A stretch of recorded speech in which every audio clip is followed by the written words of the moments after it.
जय शिवराय मित्रांनो, राज्यातील नोव्हेंबर, जानेवारी आणि फेब्रुवारी या महिन्यामध्ये अवेळी पाऊस, गारपीट यामुळे बाधित झालेल्या शेतकऱ्यांना राज्य शासनाच्या माध्यमातून नुकसान भरपाई मंजूर करण्यात आलेली आहे आणि याच्याच संदर्भातील काही महत्त्वाचे जी.आर.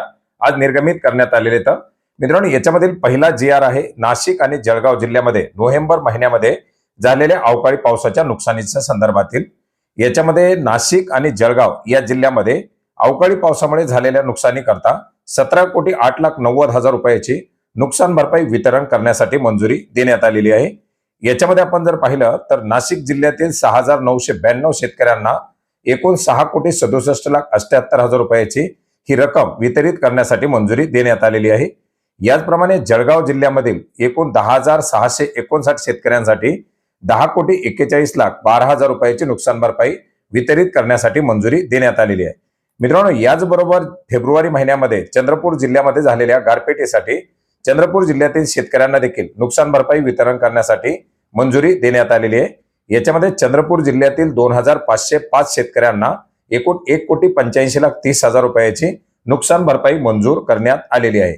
मित्रांनो, यापूर्वी सुद्धा आपण एका जी.आर.च्या माध्यमातून पाहिलं होतं की धुळे आणि जळगाव जिल्ह्यामधील शेतकऱ्यांना जानेवारी फेब्रुवारी महिन्यामध्ये झालेली गारपीट आणि अवेळी पाऊस यासाठी नुकसान भरपाई मंजूर करण्यात आलेली होती. ज्याच्यामध्ये जानेवारी 2026 मध्ये बाधित झालेल्या धुळे जिल्ह्यातील 7,092 शेतकऱ्यांना 6,79,13,000 रुपयाची, तर जळगाव जिल्ह्यामधील 15,964 शेतकऱ्यांना 15,77,74,000 रुपयाची, अशी एकूण 23,056 शेतकऱ्यांना 22,56,87,000 रुपयाची नुकसान भरपाई मंजूर करण्यात आलेली आहे. मित्रांनो, याच्यामध्ये असं आहे की या नुकसानग्रस्त झालेल्या शेतकऱ्यांचे व्हीके नंबर आलेले आहेत आणि त्या शेतकऱ्यांनी ऑलरेडी मार्च महिन्यामध्ये केवायसी सुद्धा केलेली आहे.